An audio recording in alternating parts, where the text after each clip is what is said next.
یو واقعه داسې مرضی چې یو بادشاه تبع په دې لاره تېرېده ډېره زمانه مخکې. هغه سره خپل عالمان مو او خپل د شورا خلک مو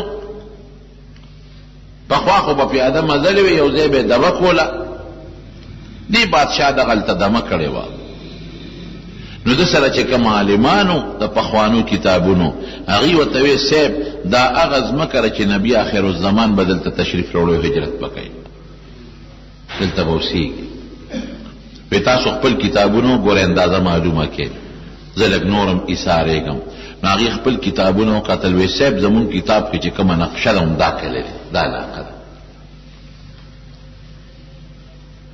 هغه بیا بادشاه یو مکان جوړ کړ، وی دلته یو مکان جوړو د هغې نبي آخر الزمان دپاره چې دی راځي چې مکان تیار ورته پروت دی.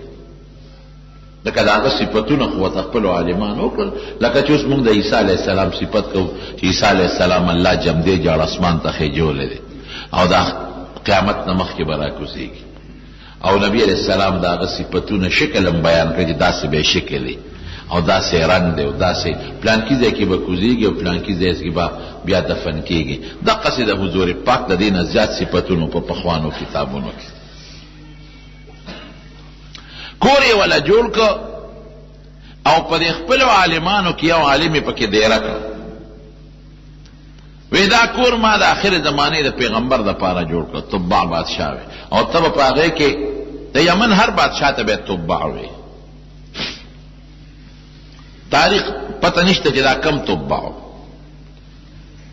وی ته به دې کور کې اوسېږي، خو ګورې ستا دی نه، که ستا په وخت کې دا نبي آخر الزمان راغی نو دا به ورته پرېږدې، او که ستا وخت کې رانغی نو ته به خپلو بچو ته بیا وصیت کې، او بچو ته به دې وایې چې هغه خپلو بچو ته وصیت وکړي، او دا به ورته وایې چې هر یو بچي ته وایه چې تاسو به لاندې دا وصیت رسوئ، او که دغه نبي آخر الزمان راغی نو دا کور به هغه ته پرېږدې. اقصی عالم بیا وفات شو، هغه خپلو بچو ته وصیت وکړو چې دا کور د بادشاه د نبي آخر الزمان دپاره جوړ کړی دی، که ستاسو وخت کې راغی تاسو به پرېږدئ، ګنې خپلو بچو ته وصیت وکړئ. هغې خپلو ته هغې خپلو ته. دا ابو ایوب انصاري د هغې عالم په نوسو کې نبي علیه السلام ته وایي چې صاحب ما ته خپل پلار ویلي و، هغه ته خپل، هغه ته خپل، هغه ته خپل، هغه ته خپل، دا ستا کور دی او پلانکي بادشاه تا دپاره جوړ کړی دی، نو ته ګویا کې خپل کور ته رالې، پردي ته نه راغلی. حضور پاک تا ابو ایوب انصاری وایي چې صاحب ته به بره اوسېږي، موږ به لاندې یو. نبي علیه السلام وایي نه، زه به لاندې اوسېږم، تاسو بره اوسېږئ. هغه دو منزله کور و، ځکه ما له میلمانه او خلک راځي، چې ته لاندې دا خلک به په تاسو بره راتېرېږي، نو هر وخت پرده کول کور زنانه دی د تکلیف پیرته. حضرت ابو ایوب انصاری وایي ډېره ښه ده، دی بره وخته او نبي علیه السلام لاندې. چې شپه شوه ابو ایوب انصاري ښځې ته وایي ښځې دا مو څه غلطي وکړه؟ ولې؟ وی حضور پاک په زمونږ د خپو لاندې، مونږ به بره وی څه به کوو؟ وی هېڅ پته نشته چې نبي علیه السلام به کوم ځای ودي، که ورځو ګورې د خوب نه به ویښ شي، پته نشته چې کوم ځای دی، غاړې ته دی، منځ کې دی، یو طرف ته بل طرف ته دی، مونږ ته پته نشته. ښځه ورته وایي دی دیوال سره به ځان پیوس کړو، دلته خو به خامخا ني. نو دواړو شپه په ولاړه دیوال سره تېره کړه، او عجیبه وی دا وه چې یو بالټي و مونږ سره، پکې اوبه وې، هغه اوبه رانه توی شوې. اوهو مونږ وی د اوبه چې ته په حضور پاک ورونه څڅېږي، نو یې مونږ سره یو غټ څادر و هم پکې کېښود، هغه اوبه ځان ته راکاږي چې لاندې ونه بېږي. وی بل ځا سره سبونه، وی په یخه یخنۍ کې م دیوال پورې پیوس ځان نږدې که او شپه م تېره کړه. دومره احترام به صحابو د حضور پاک. قسم دی چې بې اودسه به په لوی بې اودسۍ کې نبي علیه السلام سره به یې ناسته هم نه کوله، حالانکې شریعت کې منع نه دي. حضرت ابو هریره رضی الله عنه حضور پاک له په مخه ورغی او وی زه په لویه بې اودسۍ کې وم، وی چې ورسره روان شوم کېناستم، وی غلې غوندې دې پاڅېدم چې زه په لویه بې اودسۍ کې یم، جنابت کې زه به حضور پاک سره څنګه کېنم. ویلاړو وبلم بل واپس رالم وی ما ته ویله كنت ابا هريره کوم ځای وی ما وی انی كنت جنوبا فاغتسلت سب بیودسم املم بل کرهت ان اجالسک ما تدا بدیخ کاری د چې په دې حالت کې تاسو سره کېدم پلوی بیودسه کیو وی حضور پاک فرمایل چې مسلمان نه پلیتیږي خیر دی ناسته دی جایز ده منه نه ده که یو سړی پلوی بیودسه کیو چا سره کینی لاس ورکی خولای پاک د څه پروا نشته دی لیکن صحابه بدون احترام د نبی علیہ السلام کو ویشپم دقه سے تیرا کلب بره په یخ یخنه کې دیوال پورې سار را کوسو چې د الله رسول مونږ ته دا قصه ګرانه ده دا خو بیا ادبي ده تاسو به بره یې مونږ بلان دیو وی خیر دی ابو ایوب تا ته اجازه تس بیا ادبي نشته خو مال خلق راځي نو چې بر راخیږي ستا د کور والا د پاسه نو بده خبره ده نو سموده نبی علیہ السلام داغه په کور کې او بیا ځان خپل کورونه جوړ کړل د بیبیانو د پاره لومبی کور یو بیبی وسره د مکه مکرمه نه راغلی ده حضرت سوده رضی الله تعالی عنها د بیبی خدیجه په دویم نمبر کړي و د یو لوی خاندان بیبی و د زمعه د خاوند د پلار نومي زمعه دی دا د مکه په سردارانو کې لوی سردارو دا غلور و چې بیبی خدیجه وفات شو د په نکاح واغشته او بیا په مدینه منوره کې چې هجرت وکړه سموده پسې حضرت عائشه صدیقه رضی الله عنها په نکاح واغشته کویدنې په مکه کې شوی او وادي په مدینه کې وشو دا د حضرت ابوبکر صدیق رضی الله عنه لور او ډیره پاک بازا او خيار او خشته جنې و او ډیره زیاته عقلمند او فکرمند و د ډیر کم عمر کې د حضور پاک نه پاتې شوی دا لیکن 2210 حدیث د حضور پاک امت ته رسول دي دومره قابل او خيار و چې په دینی مسلو کې کم عمر وګوره چې حضور پاک وفات کېدل اتل سو کال و دومره کم عمر دی لیکن دومره قابل او خيار و چې حضرت عمر غوندې لوی شخصیات او په مسلو کې د دینه تاسو نه کول په کور کې دنه پرده لګولې و د پردې نه یو غاړه بداوه او بل غاړه به خلک راتل اجازت به غوښت اجازت ته به نرابل د پردې نه پورې غاړه نو د حدیثو تاسو نه به کولو دی به جواب ورکاو دا شی زبردست حافظه و چې د حضور پاک ټول خبره وته یادې دا غینه سموده پسې بی حفصه په نکاح واغشتا حضرت عمر رضی الله عنه لور ام ډیر او خیانه او قابله او بیا سنوري بیبیانه نو چې کومي بیبي سره به نکاح کولا هغه له به ال تخپل کوټه خپل کور جوړ اوس د شریعت دا مسله ده کله یو سړی دوه خدي دوه کور بولم ځان له جوړي دا لازمه ده حق دی د خدای او عدل او انصاف په سره کوي بے انصافي به سره نه کوي دو درې او سلور منه نه دي په شریعت خدای په دې خپکیږي ولی خپکیږي ځکه د مون خلک انصاف نه کوي قرآن شریف کې راځي وی که تاسو دو درې خزه کوي نو منه دل نه دي هغه آیت ته فانكحوا ما طاب لكم من النساء مثنى وثلاث ورباع دوم کول شي درې مو سلام خور پسې راځي فإلا تعدلوا فواحدة کې انصاف نشي کولای ګور یو خزه وکړي بعض خلک دار واستنی ټکی دی پټ کی وی قرآن شریف په خراغلی کې دوه درې سلور کول شي قرآن شریف په خدا براغلی د خور پسې دابل ټکی مراغلی فإلا تعدلوا فواحدة کې انصاف نشي کول بیا یو بیبي کې انصاف کول شي شریعت کی پابندی نشته حکم بیبي چې به کوله په نکاح نو ولا به ځان لکور جوړو مستقل نو د حضرت ابو ایوب انصاری رضی الله عنه کور نه منتقل شو لومبه کور د بیبي عائشه صدیقه اوس چې کوم ځای کې د حضور پاک روزه مبارکه د قبر مبارک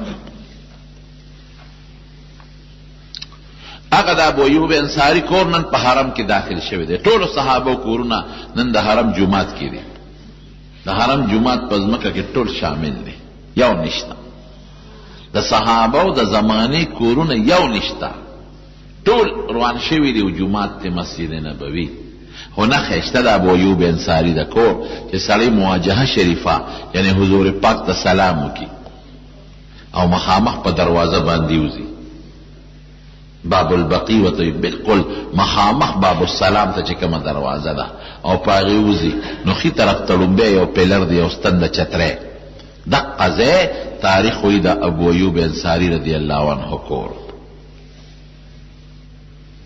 نو فورا بیا جمعات جوړ قانون دار چې حضور پاک قباء تعالی نو لومبه جمعات جوړ او که مسجد نبوي تراغه نو فورا جمعات جوړ کا وی دا ځای یو خالی میدانو یو سو د جاهلیت د زمانه زاړه قبرونو پکې او د کجورو بوټیو ودا د چا دی ودا د یو سو یتیمانانو دی کاکا تریو ودا تر دی اما شومان پلار مړ دی ودا زې جمعات لخوخ دی وی سه بالکل د موږ د طرف نه وقف هیڅ نشته جمعات ته خدای کور دی چې یو انسان زمکه جمعات ته لاړ شي دغه غټ خوش قسمت بل کم دی زوی ته پاتې کیږي دا غنه پس نوسی ته دا غنه پس کلوسی ته هغه په ګناهونه کوي لور غیب په کوي نو چې کوم دی خدای ته پاتې شو دا خدای زمکه دی خدای لا ورکړه د دې نو خيار سړی بل کم دی مونږ په کیږي دا زموږ جمعات ته مثلا هر چا چې د ازمکه وقف کړی دا اب په قبر کې پروت دی د کومه زمانه دی منځونه په کېږي قران په لوستي کېږي او تقریرونه کېږي خلکو تر دین فائدې بیانېږي دا غنه خوش قسمت بل څوک اجي صاحب د خدای وبخي عادت اجي صاحب موږ دا جمعه تر کوټه زو پسې لاړ شریف ماما خدای دې وبخي او وفات شوی نورم دوه درې مشران مې اجي صاحب لږ ځای به جمعه لا پکار دی خو کې وسره د مسمر لاله غو وفات ته خدای دې وبخي مسمر لاله وی چې څومره زین پکاري زماره طرف نه پابندي نشته واخلي خدا دې خوانه مې صدا عادت ہے جسے وا هغه پسې لاړو مې ریت مې جسے زم پکار دی وی سومم پکار دی مې لګ وی زما سبا درشم سبا راغی چراغ وی سومم پکار دی مې دا دون زم پکار دی وی دا لګ دې دا نه در کوم ډیر واله دا کو پټه زیاده په دې څه کوي مونږ بس زمون جمعات لوم دومره پکار دی یقینو کې دې الفاظ وي دا پټه زی چې خدای لرانه غواړي دون لږ زی غواړي الله دې وبخي مسمر لاله داغه بچی د کور خاوندان هغه وی چې څومره دې در کې دومره پکې زمون طرف تم کر خرا کړي دواله نشتنن قبر کې برانا کې پراتی کوم ځای چې خدای لا ور کړی دې پکې منځونه کېږي قرآن پکې لوستل کېږي چې خيار سړی د حضور پاک طریقه بداوا نن لوی ځای کې خلک ټاونشپ جوړ کې زمکه بخر سکی اعلان بو کې د ازمکه خرصوم د کورونو لپاره جمعات له خلک ځخلی ناغه ور کوي د دنیا غم کو د آخرت غم زمون نشته د دنیا کې مون ټول مرګ دوس قبر نه بنځو نو حضور پاک مبارک وی جمعه اغي ماشومان او ترې وی صاحب دقه زید او بستا شو وی نه د یتیمانانو مال دی پیسې به ورکو حضرت ابوبکر صدیق رضی الله عنه الله هر وخت دین کار غشته دي هغه د خدای رسول پیسې به زور کو هغه زه پیسې ابوبکر ورکړي او هغه ماشومان له هغه بل ځای یا ارث چې د پیسې وته رسول او اقا زید جمعه لپاره مختص کو دا لومبه د حضور پاک د جنت مکو جمعه ته مسجد نبوي هغه د مشرکانو قبرونو د کافرو هغه کنستلړو کې ولا بل ځای خاخ کړل او چې کم پکې هغه کجورو بوټي موټي هغه وال زمکه روانه کړه او هغه څنګه او تنه غیر چا پیرا کې خو دې چې ګډه چیلې وا او دا وخان وغيرها وته ناراضي بعد دغه جمعه او بر میدان خالی اسم نورونو ته به منځونه کو لاندې فرش نشته درې نشته صحابه به چانکر راوړل پزولو کې نری نری کان ځان ته به چول چې خټه نه به خلاص شو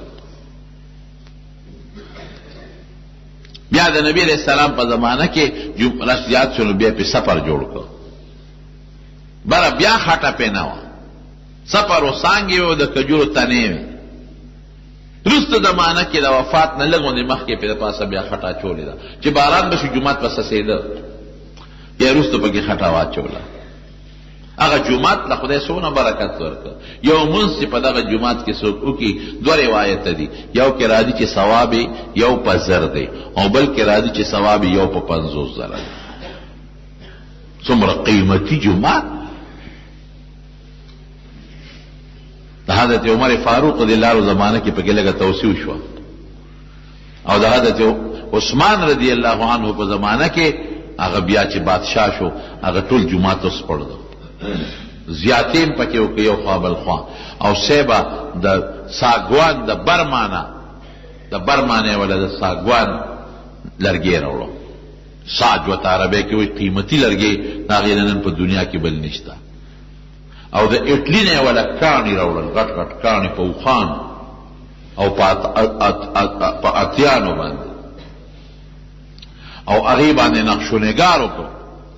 اوري خشته مزیدار جمعاته جوړ ک پوخ اعلی بر لرګي او دیوالونه هغه د خشته کانو ستنو کې خشته نقشونګار. صحابه په اعتراض وکړ وی دا غلطی دی او ګناه دی او ګټله. ولی ځکه د حضور پاک زمانه کې جمعات کچاو تا پوخ کو او دونه خرچه لري په وکړه. هغه وی بالکل دامه وکړه خو یو خبره ټولو ته اعلان وکړ وی پدې ما د بیت المال 1 روپۍ نه د لګولې ټوله ما په خپل جیب لګولې. او کله حضور پاک زمانه کې جمعات کچاو د خلکو کورونم کچاو. اوسم بعد خلک وي د جمعات د پوخوالي ته ضرورت ده. کچا خدای کړه الکه ستا کور کچا خدای که پوخ غدي نه نه کچا خوخ کچي خدای کور کچا خوخه کړه نو وېزه په خپل لاګو او د حضور پاک زمانه کې جمعات کچاو د خلکو کورونم کچا نو د خلکو کورونه پاخري نو د خدای کور د کچي بیا د بینه ده. و اسلام خور شو د بار نه خلک راځي مسلمانېږي ای بچ دا څنګه مسلمانان دي خپل کورونه پاخه جوړ کړي د خدای کور کچا جوړ بس بیا صحابه وي خدای کړی دي. بیا رستو زمانه تیرې دله اوس پکې صاحب دی حکومت خصوصا شافعت دا سه زبردست بلډینګ جوړ کړي چې سړی پکې مزد خوان ورکړي اعلی په لری او ټول ایر کنډیشن. دا سه په دنیا کې د دې مضبوط ایر کنډیشن وي نشته په ټوله دنیا کې. هر وخت یخي چترې پکې لګولې دي چې هغه کولاویږي او بنديږي او غیر چا پیره د دروازو نه پور بار په میدان کې داسې چترې لګولې دي چې اتوماتیک چترې دي چې کله نور شي نو په خپل خوري شي لاندې سوري وي او چې سوري شي په یو بټن راغونډي شي مناره ته جوړ شي. ناشنا جمعه اعلی داسې قالینونه پکې پراتی چې پاسته او سحر وخت سنډي او خادمان لګیا دي صفایانه کوي دیوالونه ولا مګي چت ولا مګي او صفایانه کوي. او اس موجوده چې کوم بادشاہ دی عبد الله هغه پکې نورم توسير روانه کړی یو طرف ته بل طرف ته مشرقي او مغربي طرف ته لګیا دي بلډینګونه روانه جمعات نورم فراخه کوي. جمعات کې چې کم خاص ته حضور پاک د زمانه علاقه ده دا ترکو جمعات ته ترکیانو جوړ کړو. دا غي صحیحه باغی په برستنی دی پستنوی پشین خط لیکلی دی حد مسجد النبی صلی الله علیه وسلم چې دا د پیغمبر علیه السلام د جمعات حد دی. دا غي دنه هغه کې دننه یو برنده غوندې دا مؤذن په د پاسه ولاړی بانګ وای دغه دی با د پیغمبر علیه السلام مؤذن بانګ وای. عموما حضرت بلال رضی الله عنه او حضرت عبدالله ابن مکتوم رضی الله عنه دیو بانګ وای دغه او مخامخ وته منبر پروت دی. اوس خوشته منبر دی اعلی هغه جوړ کړی دی خو د حضور پاک په زمانه کې دغه دی د غز ګمبد پروتو. یو خزه او بیبي وا نبی علیہ السلام ته وی دا الله رسول زما یو غلام دی دې خزینو عائشان سواریه زما یو غلام نه میمون یا باخو او ترکان دی کله خوغی چې لرګي در ټک وای او ته پکې نه چې تقریر کې حضور پاک ویلې راخه نو منبر ولا جوړ کړه درو پوړو نو راوینا نبی علیہ السلام ته وی کم ځای کېدم وی دقه ځای مخامخ کېده نو اوس چې کم ځای منبر دی په دقه ځای باندې کېښود نو حضور پاک خو به د هر شي نه د دین کار اخیسته صحابو ته وی راځئ چې د مونځ چل درته وښیم مونځ چل هغې له ورته مونځونه یې کول ولې د منبر نه یې فایده اخیسته نو په منبر په پړی باندې ودرېده چې اوچت ښکارم خلکو ته وی ما پسې په جمع ودرېږي چې ما نه چل زده کړې او چې کله تقریر شروع کېده د دې نه مخکې به حضور پاک یو ستن وه هغې ته به یې ډډه والې و هغې سره به یې تقریر کوه نو احادیثو صحیحو کې راځي چې کله منبر جوړ شو نبی علیہ السلام په هغه منبر کېناست نو هغه ستنې جړا شروع کړه داسې وجړل لکه یو بلار به اوښه چې څوک تنګه کي او هغه جاړي یا لنګه اوښې نه چې بچي وتښتی او سینګ جاړي داسې جړا شروع کړه په سلګو سلګو یې وجړل نو حضور پاک د منبر نه کوز شو او ورغې او د هغه ستنې نه لاس راتاو کړو نو سیوطي صاحب لیکلي دي په خصائص کبرا کې نبی علیہ السلام دې تپوس وکړه ګوره حضور پاک پسې وجړل که نه نو تپوس یې وکړو وی وایه څه دې خوښه ده که دې خوښه یي چې د الله په دربار کې زه سوال وکړم نو خدای به دې همدلته شنه کي او میوه به ونیسي او خلک به دې میوه خوري اوس اکه دا دې خوښی چې د الله نه سوال وکړم او تا خدای پاک جنت ته بوځي او په جنت کې د جنتیان کجوري خوري او میوه خوري کومه دې خوښه ده کجوري وی د الله رسوله ګوره پیغمبر علیه السلام سره کاڼو خبرې کړې دي بوټو هم کړې دي اوښان هم ورسره خبرې کړې دي سلیمان علیه السلام سره مارغانو خبرې کړې دي میګیا ورسره خبرې کړې دي دا د پیغمبر معجزه ده دې ته معجزه وایي که ته دا خو د عقل نه خلاف ته نو بالکل پیغمبر سره چې د عقل نه خلاف کوم کار ښکاري شي هغې ته معجزه وایي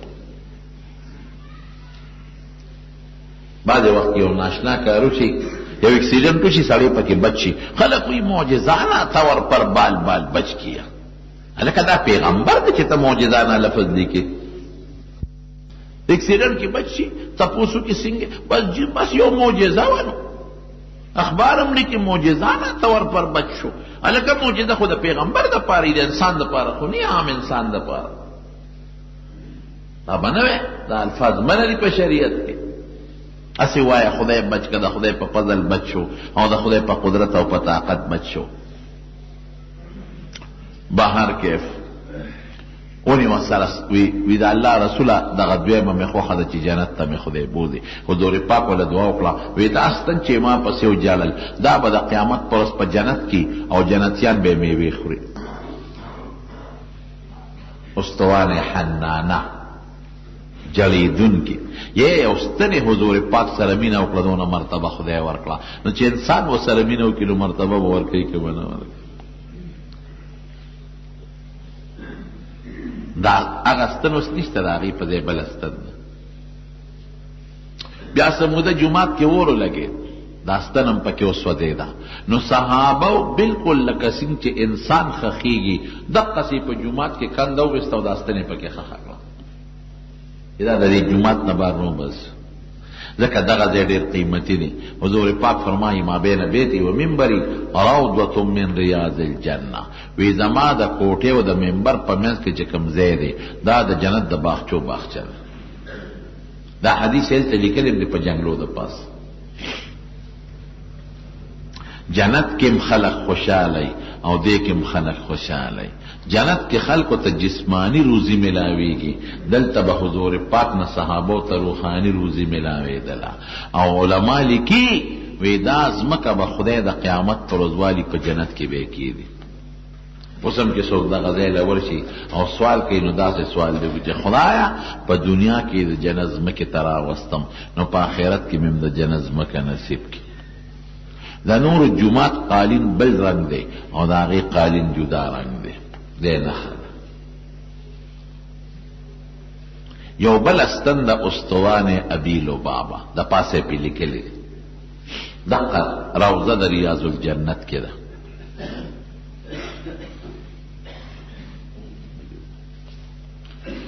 یو صحابي حضرت ابو لبابه رضی الله عنه د يهوديانو د بنو قریظه سره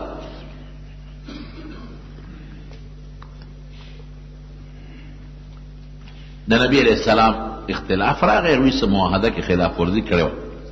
ما د تمخ کې بیان کې ویلي دي، وی ابو لبابه راولېږي د سره مشوره کو. حضور پاک د توی ګوري اسنه راس فاش نه کې زمان چې ورغه هغه ته خزي ماشومان راتاو شو. وی زمون متعلق به د نبی علیہ السلام څخه خیال دی، نو په خلی غوونه کې په دې مړی وته ګوته راخکا ویل علیم پریدمنه چې دا خبره صادره شو فورا وی خدای دا سو شو. دا خو زمانه د حضور پاک راس فاش شو، غلطی وشو. نیغ جمعات تلا نبی علیہ السلام ته غوونه کا او جمعات کې اوستن پورې ځان وتاړه.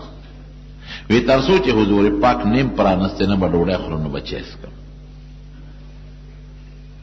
د دین د پاره بوکل تعلق دې ته بوکل تعلق وي. د دنیا د پاره نه زمو خلق ډوړې نه بوکل تعلق کوي، تنخواه زیاته کو تنخواه کمال، او د دنیا د امور د پاره بوکل تعلق کوي. چې تر دین د پاره بوکل تعلق مونږ نه لیدو، نه بډوړې خورم نه بچیس کم. چې خو هغه زمانہ کې نه خو چې سم مشروبات نو ما ته تعبیر پچایو عرفي خبره اسبم نکو. حضور پاک ته چالو چلو ابو لبابه نه خو هغه راس فاش شو، جمعات کې ځان تړلې ده پرانیزوي. ولې دې پرانیزم؟ خدای ته ځانو تړلې څنګه پرانیزم؟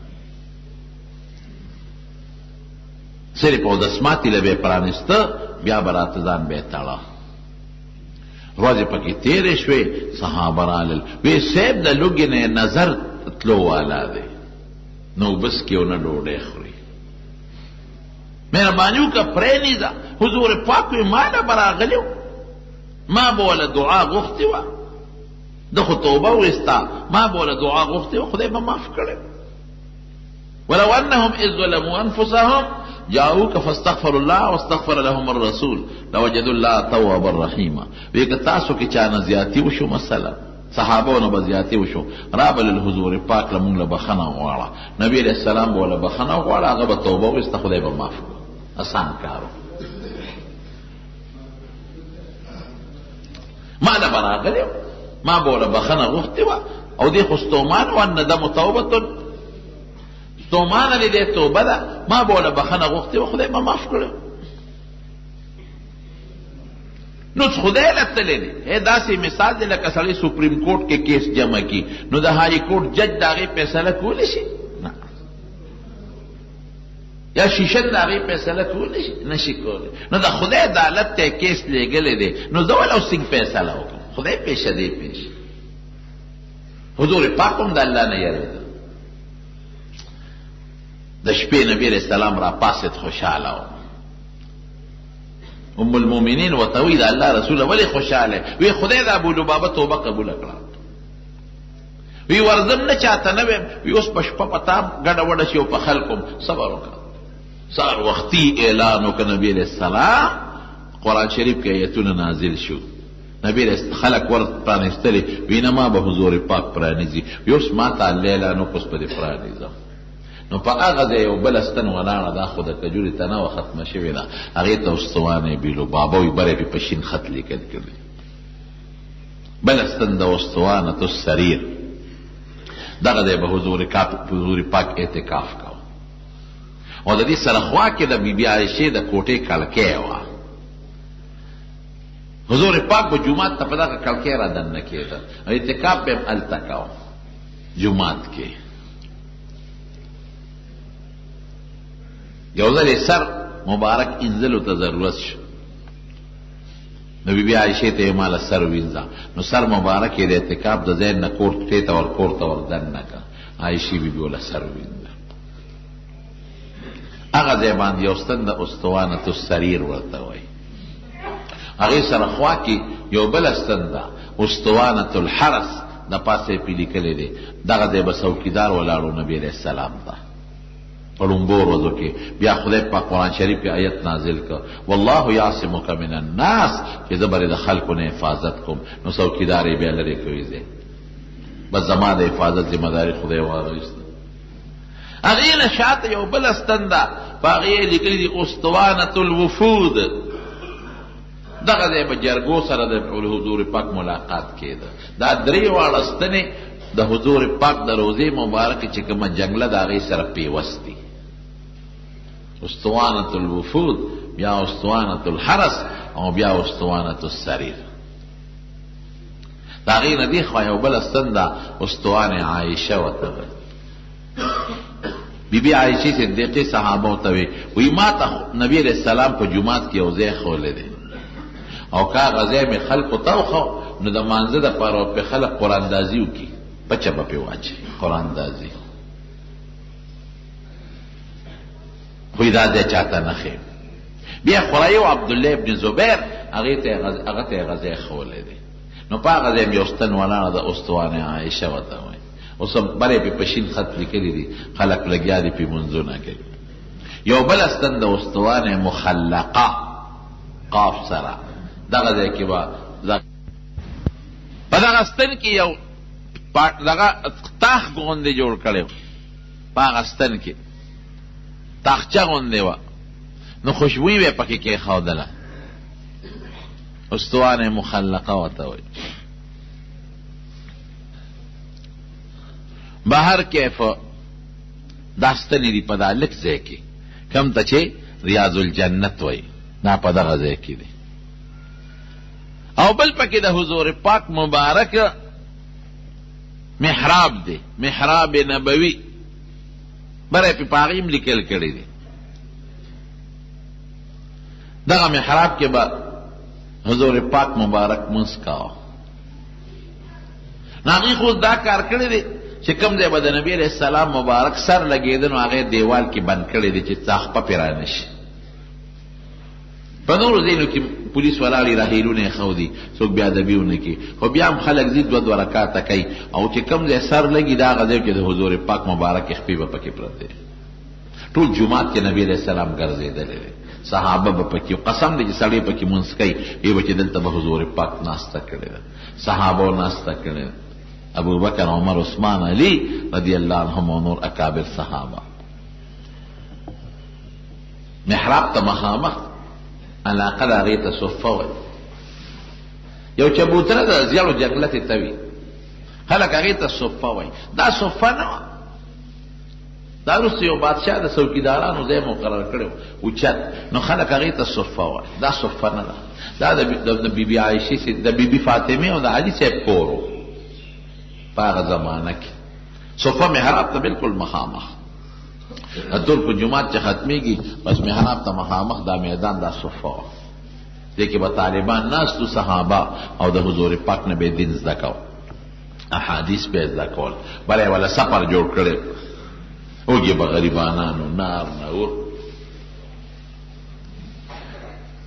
انصارو به غونچکونه راوړل د کجورو او بره به یې ویزان کړل. نو چې دی به وږي شو نو چوکه به یې راواخېسته، ټس به یې ورکړ، نو دوه څلور کجورې به ترې راپرېوتې، په هغې به یې خپله ګزاره کوله. او چې د کجورو سیزن به نو نار نور به غریبانه. جون دی حضور پاک مبارک توقف کړی، احادیث به اورېدل او قرآن به اورېدل. د شپې به یې مونځونه کول، د ورځې به یې روجې نیولې، او که جهاد ته به ضرورت راغی جهادونو له به تلل.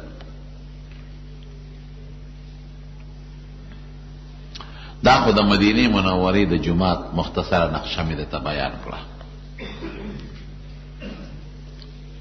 مخامخ چې سړي وځي د بقي قبرستان دی، مقبره د دغې بقي د غزنې د حضور پاک منبر جوړ کړی. دغه مقبره کې څه د پاسه 10,000 صحابه کرام دفن دي. 10,000 لومبی چې سړی ورننوځي نو ښي طرف ته د دیوال سره نږدې د حضرت عباس رضی الله عنه د حضرت فاطمه رضی الله تعالی عنها، د حضرت حسن رضی الله عنه، د حضرت علی ابن حسین رضی الله عنه د دې قبرونه دي. نور اهل بیت هم پکشتا او دروازې ته بالکل مخامخ د حضور پاک د 9 بیبیانو قبرونه دي. ورسره نږدې خوا کې د حضور پاک د 3 لونو قبرونه دي، بیبي زینب، بیبي رقیہ او بیبي ام کلثوم رضی الله تعالی عنهن اجمعین. او چې لږ مخکې شي نو بیا د حضرت عقیل رضی الله عنه چې دا علی صاحب ورو داغه قبر دی، د امام مالک رحمت الله علیه قبر دی، داغه استاد دی نافع داغه قبر دی، د نبی علیہ السلام د زوی ابراهیم داغه قبر دی، د حضرت حلیمه رضی الله تعالی عنها داغه قبر دی. او مخامخ چې سړی لږ مخکې لاړ شي نو د حضرت عثمان رضی الله عنه قبر دی. داغه وخت کې د لری ولی خخ کړو ځکه دا د بقی نه بار باغیانو نه پرې خوت په بقی کې د خپل پټي ولته خخ کړو، اوس بقی کې دی. هغه سره لږ نږدې د حضرت ابو سعید خدری رضی الله عنه قبر دی. داغه نه مخکې د حضرت سعد ابن معاذ رضی الله عنه قبر دی. حضرت عبدالله ابن مسعود رضی اللہ عنہ، حضرت اسعد ابن زرارہ رضی اللہ عنہ د دې صحابه قبرونه دي. او د جنگلی سره خوا کې پیوس د لارې سره نږدې د حضور پاک د تروریانو بیبي صفیه، بیبي عاتکه او بیبي اروا رضی الله تعالی عنهن دا غوی قبرونه دي.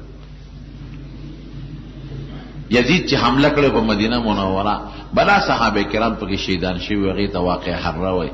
دا هغې حرې د شهدا او قبرونه هم پکې دي. تاریخ لیکلی دي، نښې پې لیکل پې نشته، خو چې چاته تاریخ معلومي نو هغې یې پېژني. ما ته پته ده زه یې پېژنم. نور پکې نورو پته نه لګي څه د پاسه 10,000 صحابه کرام دي.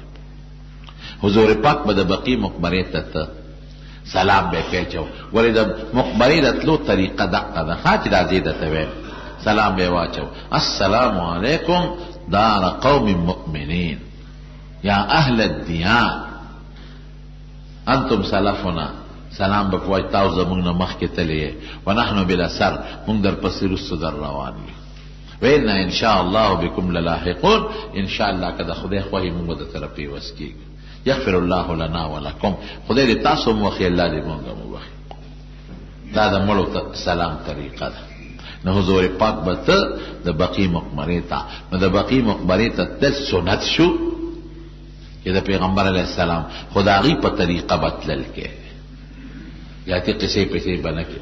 د قبرونو نه کاڼي راغېستل، په ځان مګل او خاورې راغېستل، او څوک دغه ځای کاڼي دلته راوړي، دا په شریعت کې نشته.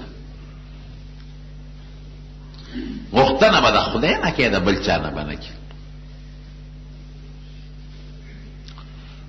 بل د احد قبرستان دی. د احد غزا قصه مې کړې ده درته څو جمعې مخکې. یو 4 دیوان دی، په هغې کې 3 صحابو قبرونه معلوم دي. یو حضرت حمزه رضی الله عنه سید الشهداء، د شهداء سردار. یو حضرت مصعب ابن عمر رضی الله عنه کوم چې د حضور پاک په شکل و تقریبا. او یو عبدالله ابن جحش رضی الله عنه. دا 3 په هغه یو 4 دیواره کې دفن دي، او سره خوا کې نور شهدا هم شته. او د هغې نه ګس طرف ته چې لږ مخکې چې اوسپینه 4 دیواري ده، باقي شهیدان هلته دفن دي. دې ته هم حضور پاک تللی دی، دلته هم سنت دي. د وفات نه لږ مخکې نبي علیه السلام لاړ، جنازه هم پې کړې ده دوباره. دوی خصوصیت دی. او مخامخ د احد غر دی. حضور پاک چې به د احد غر ولیده او د سفر نه براته نو ډېر به خوشحاله شو. وی هذا احد، دا احد دی، جبل یو غر دی، نحبه يحبنا ونحبه، د دې غر مونږ سره مینه ده او زمونږ دې سره مینه ده. او یو حدیث کې راځي چې تاسو کله احد ته لاړ شئ فکلوا من ثمره، هغې کې چې کومه میوهدار بوټي د هغې میوه وخورئ. هغې کې به مخکې کرکنې بیرې وي، اوس پکې نشته. او که میوهدار بوټي پکې نه، خیر دی ازغیدار بوټي پاڼې وخورئ. وروڼو دا یو اعلان وورئ، تاسو ته پته مونږ د تویلو چې د جمعات له قالی نه اموال تاسو په الحمدلله زادنن موږ کوو به خدای ډیر ګران شو تقریبا په 1,50,000 روپے مونږ واغشت نو تاسو په پیسو چې دې کې مونږ د بار چندې نه دی غوښته او نه دا ما دته بار چندې نه غواړم خو تقریبا اوس به خیال کې ناراضي مونږ ته لګیو دا زمونږ یو دوستو په قیمت ډیر خراب کې بازار کې نه ډیر ارزان راک بازار کې ډیر ګران خو بیا هم تقریبا 15,000 روپے پکې قرضداري ده نو تاسو مهرباني وکړئ او یو درې کم ده نه کېدل مونږ ته وروړي دي نو یو درې کم ده او تقریبا 15,000 روپے پکې قرضداریم ده نو چا چې خیرات وسکیږي پکې د زړه د اخلاص نه تعاون وکړي ښا لږ تعاون تاسو کوم مسله حل کیږي ان شاء الله مونږ به پکېږي ثواب هم کیږي دا داسې مونږ راوړل چې ډېره مده نه خرابېږي ختمونه پکېږي او تلاوتونه پکېږي او د خدای سره مدد دی ګورې زما د مخه نه خالص په دې نیت چې د خدای کور دی او نیکی پکېږي ما راته مخکې د جومات خبرې وکړې الله دې له توفیق درکړي بهر کیف د احد د غر حضور پاک فرمایي د احد غر دا به خدای د قیامت پر ورځ وړي جنت کې به دروازه کې خاخای خوا کې وړه غونډه د جبل الرومات وته وای جبل عینین به وته وي مخکې چې کوم تیرانداز حضور پاک پاغي کې نول بل یو ځای د مسجد قبلتین وته وای حضور پاک په دې کې منځ کاو حافظ ابن حجر رحمت الله علیه فتح الباری کې لیکلي دي ښا منځ پکې کاو د ماسپخین یو صحابي وفات شو حضرت براء ابن بشر ابن معرور رضی الله عنه داغه تعزیت لتلو ماسپخین منځ کاو دغه حکم راي فول وجهك شطر المسجد الحرام نو نبی علیہ السلام 2 رکعات بیت المقدس ته کړو او 2 بیت الله ته وکړل او دی خواته یو د غزوه خندق زیاده چې کوم ځای خندقو کانو له غزوه احزاب شوی پکې اوس الته مخکې ډېر جمعهتون اوس پکې یو 3 جمعه پاتې دي مسجد فتح دی چې کوم له د حضور پاک خیمه وا مسجد سلمان فارسی دی او مسجد عمر دی مسجد ابوبکر دی غالبا او سیر ون کړی دی حاجان دی نو باندې ګرځي چلال شي ټیکسي والے ګرځي نور جمعهتون مشته مسجد غمامه وتوي باران نکی د صحابو نبی علیہ السلام ته شکایت کوي دا الله رسول باران نکیږي وی دې چیزو نبی علیہ السلام د باران سوالو کا او اسمان کې صحابه وی اس قسم د اوریه دی او داغم نو تکشین اسمان او ور داسې روخانو چې سوځولې کول او چې څنګه نبی علیہ السلام دوه کله بده کې دی داسې لګا غوندي او غونډس کې اوریه زراله او ناګه نخوره شو وی داسې بارانو چې مونږ بیا منډه والے کورونو ته چتلو وی حضور پاک خندل بم پورې چې اوس باران وخت اوس ته منډه وای مسجد اجابه مسجد غمامه او د جمعې د اختر منزله چې بکه مخاطه دا مقدس زینې زمارونو نور مشتا یو بئر دی فی دی بئر سقیا وته وای اوس تقریبا بند شو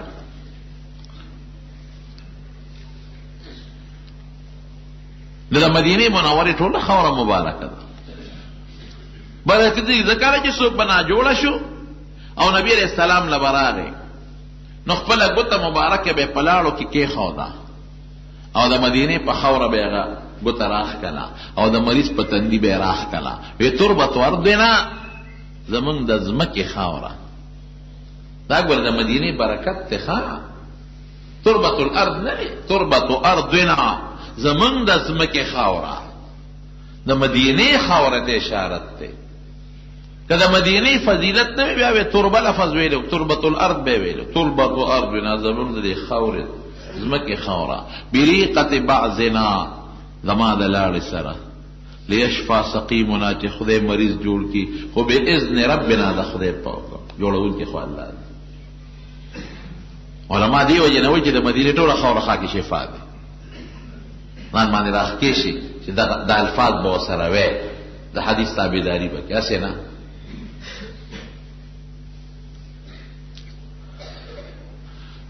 نو مدینه منوره مبارک ځای دی ورو حضور پاک پکې ګرځېدلی دی، صحابه پکې ګرځېدلی دی، 10 کاله پکې متواتر قرآن نازل شوی دی.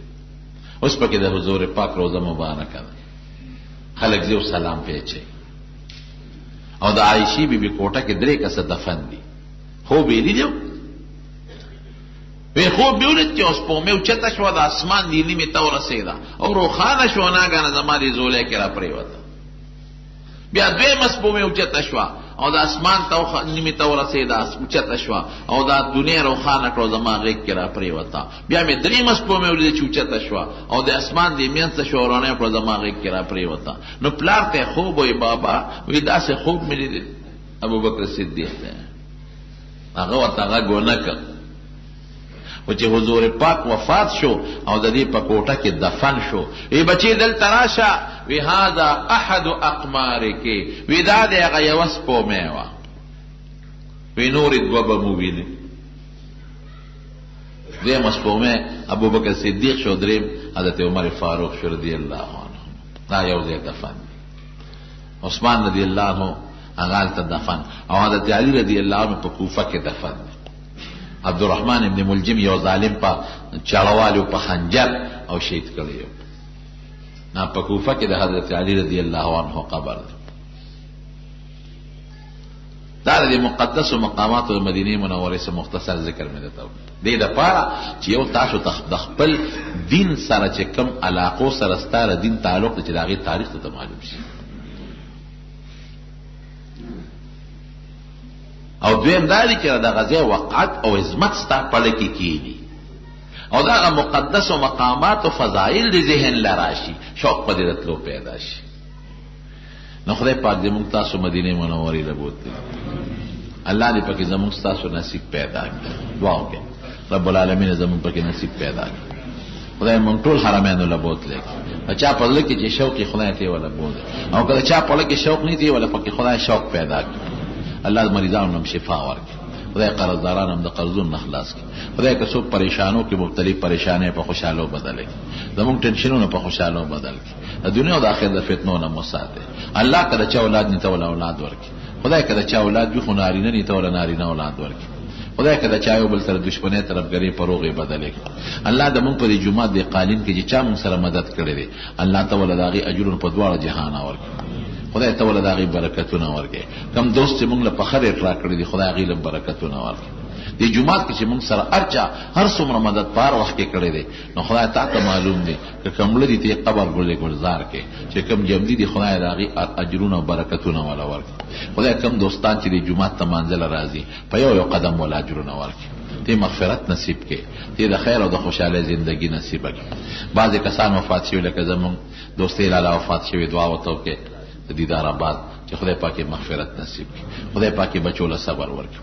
او زمونږ د مزمل شاه دلته کې والده وفات شوی، خدای دې مغفرت نصیب کړي، الله دې بچو له صبر ورکړي. او نن هم یو کاکا وفات شوی، یو زنانه وفات شوی وه. هر څوک چې وفات دي خدای د ټولو مغفرت نصیب کړي. که څوک د دنیا یا د دین امتحان ورکړي، خدای دې ټول پاس کړي په ښو نمبر. او دې وایي چې کور کې بیماري ده، الله دې ولا شفا ورکړي.